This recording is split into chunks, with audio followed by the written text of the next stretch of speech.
Well, we will move on. At this time, let me see where we are. We're now at 10.0, which are action items. We're going to have a second reading on the 2020-2021 academic school calendar, and Dr. Gloria Talley is going to present that. Let's go ahead and get a motion on the floor before we discuss it. And do I hear a motion to approve the 2020-2021 academic school calendar? Madam Chair, the 2020-2021 academic school calendar is attached for second reading. I move that the board approve the 2020-2021 academic school calendar as proposed. Okay, thank you, Dr. Guyton. Do I have a second? Second. Thank you, Mr. Anderson. Okay, at this point, we'll call on Dr. Talley to give us a recap about the calendar, and then I think the board wants to share some ideas with you. So go ahead, please. Thank you, Madam Chair. As the board remembers, we do work with a district calendar committee every year to recommend to you a calendar 2 years out. So this is the 2020-2021 academic school calendar. As I did last month, I do want to take a point of privilege and thank the men and women who dutifully serve every year on the calendar committee. They put in a lot of hours, a lot of good thinking, and I appreciate them so much. We did garner feedback this year with the help of Dr. Phillips in our assessment office from parents, students, administrators, and teachers, as well as all employees. And so we took that input and we have recommended a calendar. As I stated last month, you will notice that it's a balanced calendar. There are requirements that we have to follow when we craft a calendar, and it's all kosher as far as those details are concerned. There are periodic breaks. We have the late start date, which prohibits us from starting earlier than we would like. That's a little plug for anybody who wants to call their legislators about flexing that start date for us. But we feel like it's, when we craft the calendar, my charge to the committee is always our purpose is to develop an instructionally focused calendar, and we feel like that's what we've done with this calendar. So I'll be happy to answer any questions. Okay, thank you, Dr. Talley. Are there any questions or comments, board? I have some, and I have a lot, so get ready. All right. After reviewing this, and I've been on the board a long time, I think as anyone will tell you, I think this is my either 18th or 19th calendar. I have real concerns about putting a weather makeup day so early in the first semester of the school year. I believe we currently have it on November the 2nd, and I know, and I really appreciate that the calendar committee wants to test a weather makeup day in first semester. I would like for the calendar committee to think about moving that up against winter break and pushing it as far as they can to the end of that semester. The reason being, that's an election year, and also with Thanksgiving, that would be 2 short weeks in November, and I think it would be really hard on the students to have such short weeks. And I think if we moved it closer to winter break, and if we do have a weather situation, I think there would be more likelihood we could use it. So the other thing, Ms. Green had to leave early tonight. Her daughter's receiving an award, and she asked me to mention she's done a lot of research on the calendar, and many school districts, instead of having 3 weather makeup days, they have 4. So she would like to propose, and I think it's a really good idea, is that we add a 4th makeup day in second semester, because traditionally, I think of all the years I've been on the board, we've only had a weather issue in first semester twice in 18 years. Is that right? 3 times, okay. And so the rest of the years, we needed the weather makeup days in second semester. And as a former working parent when my children were little, if I had a placeholder on my calendar and I knew that there was a potential for a weather makeup day, as a working parent, it just makes your life easier to kind of know that and plan.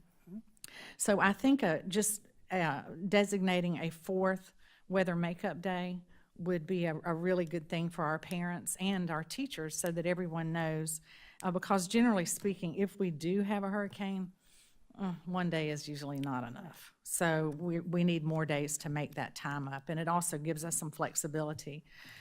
So that being said, board, I would like to recommend that we pend the vote on this tonight, that Dr. Talley go back and speak with the calendar committee, that our principals go back and speak with their teachers, and that our community hear this information, and, you know, that we seek a little more feedback. We're not in a tremendous hurry, because we're talking about 2020, 2021. And then that way, the calendar committee, that's a hard job. It's a really hard job. And let them go ahead and review these thoughts that Ms. Green and I have, and then bring it back for the main meeting in June and vote on it then. So that's my suggestion. Oh, well, that certainly seemed reasonable to me, Madam Chair. I'm happy to communicate that to the calendar committee, and I make it very clear when we meet as a calendar committee, we're simply making a recommendation. Right. The board has a final decision on that, so I have no problem with that. Be happy to do that and bring it back for vote in June, if that's the pleasure of the great. board. Any other comments, board? Dr. Guyton?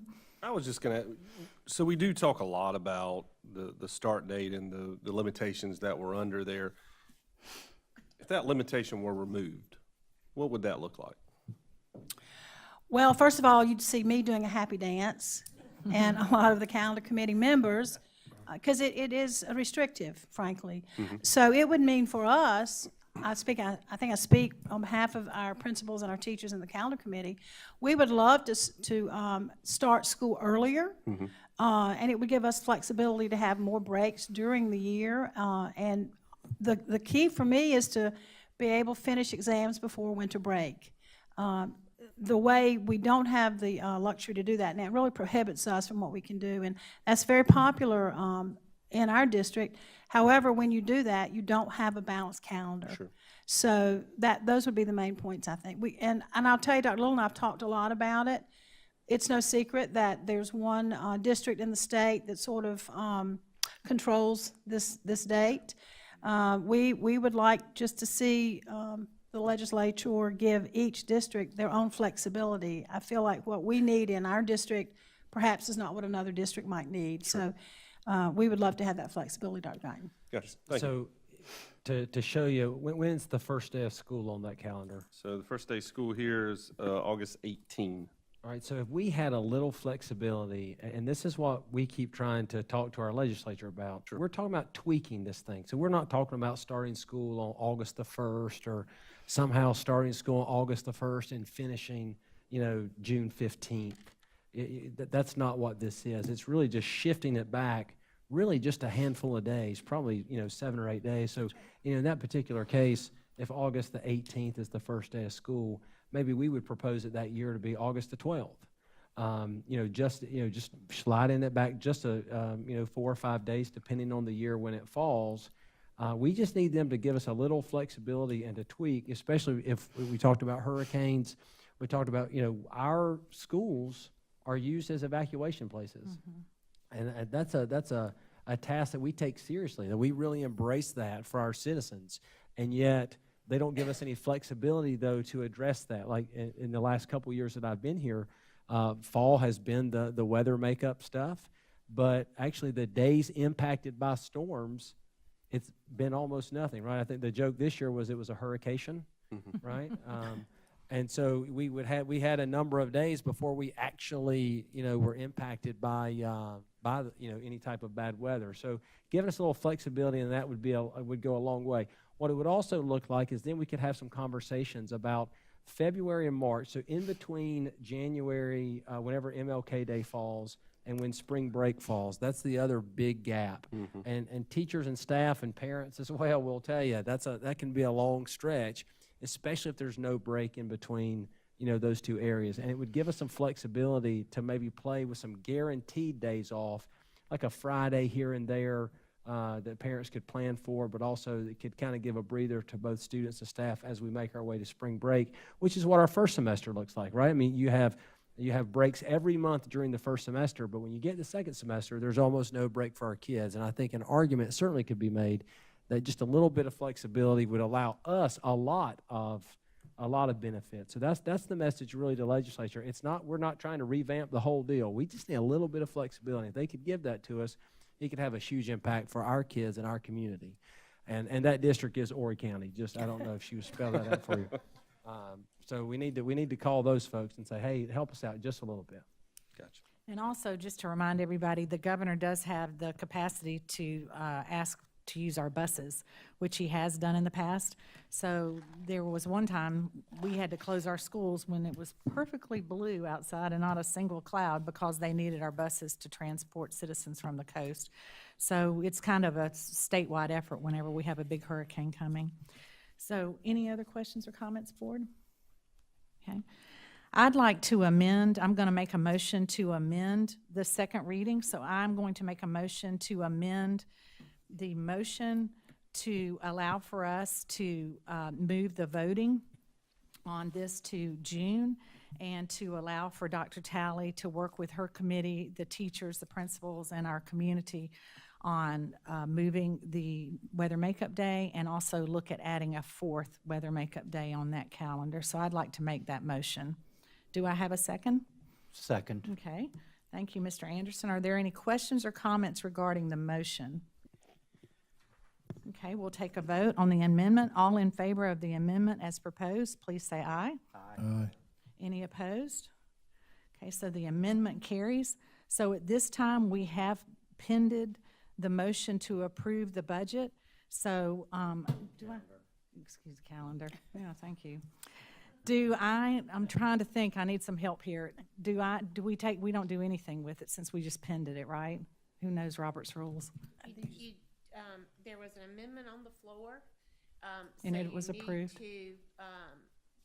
for the person, the individual who made the motion that was on the floor, Kyle, I believe was the one who made the motion. You just need to Retract?